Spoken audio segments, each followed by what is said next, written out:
দোস্ত, সারাক্ষণ তুই মোবাইলে কি করিস?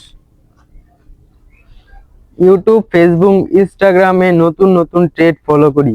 সময় ভালো যায় দোস্ত।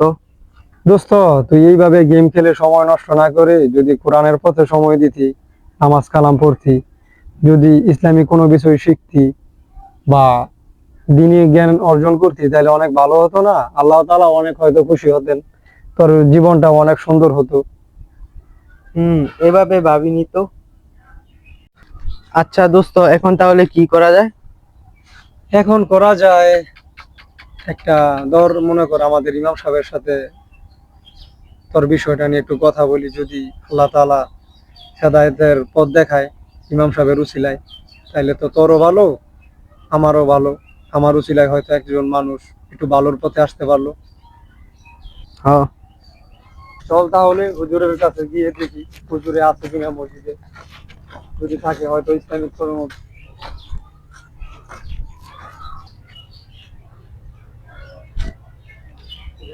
আছে। أعوذ بالله من الشيطان الرجيم. بسم الله الرحمن الرحيم. ওয়ালাইকুম আসসালাম ওয়া কেমন রাহমাতুল্লাহি ওয়া আছেন হুজুর? বারাকাতুহু। আলহামদুলিল্লাহ, ভালোই আছি। ভালো আছেন মামুন? জি আলহামদুলিল্লাহ ভালো আছি। একটা বিষয়ে আপনার কাছে আসছিলাম। আলহামদুলিল্লাহ, কোন বিষয়? এই ইনশাআল্লাহ। তো হুজুর, এই যে আমার বন্ধুরে যদি একটু ইসলামিক বিষয়ে নসিহত করতেন। হুম, কাট। এই অবস্থা, তুমি কির জন্য আসছো তোমরা দুইজন মামুন?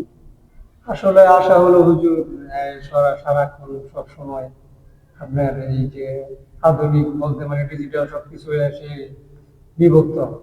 মনে করেন যে গেমস খেলে, ফেসবুক, ইনস্টাগ্রাম বা ও, মোবাইলে মানে সব সময় মোবাইলের কথা ব্যস্ত বলতে থাকে। মোবাইলে আসক্ত আর কি। এখন ও, সে নামাজ কালাম পরে কম, আমি তার বন্ধু মানুষ টুকটাক যাই হোক আপনার হেদায়েতের পথে পথে আসছি বা টুকটাক নামাজ কালাম করি, দিনই জ্ঞান অর্জন করার চেষ্টা করতেছি। এখন বিষয়টা হচ্ছে, যদি আপনি আমার বন্ধুটারে ইসলামিক বিষয় যদি একটু নসিহত করতেন, তাহলে সে হয়তো আপনার মতো নামাজি হতো, যদি আল্লাহ তাআলা তাকে হেদায়েত দান করতেন। আসলে সিয়াম মোবাইলটা হইলো, এটা একটা নেয়ামত।